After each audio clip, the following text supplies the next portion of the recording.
die Orchestrierung von dem Takt. Also, wir hatten unsere Quintolen, wir hatten unsere Vierteltriolen und jetzt geht es darum, wie spiele ich das alles auf dem Set. Als erstes müsst ihr natürlich das Sticking checken. Also wir haben dieses Sticking, oder hier eher hier unten.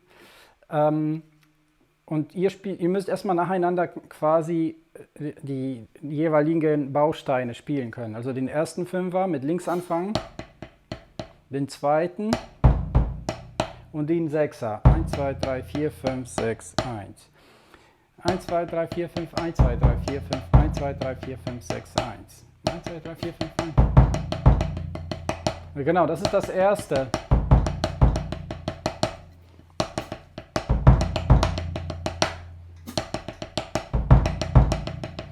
Genau, ihr könnt auch versuchen, die Klave, diese Klave 5-5-6 Klave, pa pa da ta ta ta dazu zu singen.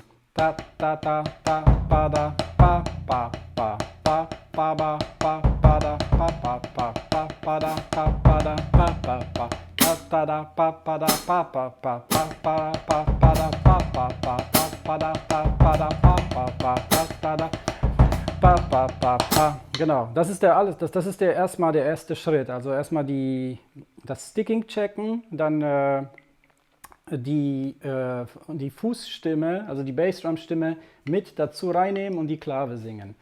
Und jetzt geht es an die Verteilung auf dem Set, und zwar wir spielen zum Metronom, spielen wir nur diese Vierteltriolen, also nur die ersten Schläge von jeder Vierteltriole, aber schon so verteilt auf dem Set, wie das in den Noten steht. Also wir haben Tom, Tom, Bass, Stentom ist dann der Abschluss.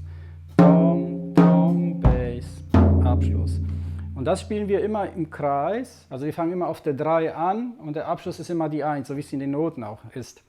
Und dann spielt ihr die Bausteine hintereinander, also ihr füllt dann nacheinander jeden Baustein von jeder Vierteltriole aus und guckt dann, welche Bausteine sich gut anfühlen, welche sich nicht gut anfühlen. Normalerweise sind die mit zwischen Snare und Bass, die wackeln viel mehr als alle anderen.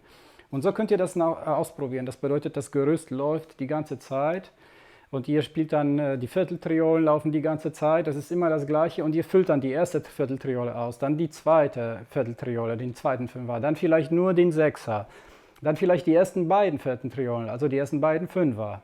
Oder den ersten Fünfer und den Sechser. Bis ihr dann alles spielen könnt und dann der nächste Schritt wäre, wo ihr alles quasi wiederholt als einen Kreis. Immer das Gleiche, immer das Gleiche. Ich spiele euch das alles nochmal vor von oben, mit der Kamera von oben, dann könnt ihr das sehen, wie ich das verteile und ich blende immer die Schritte ein in Noten, dann könnt ihr das sehen, wie es ist.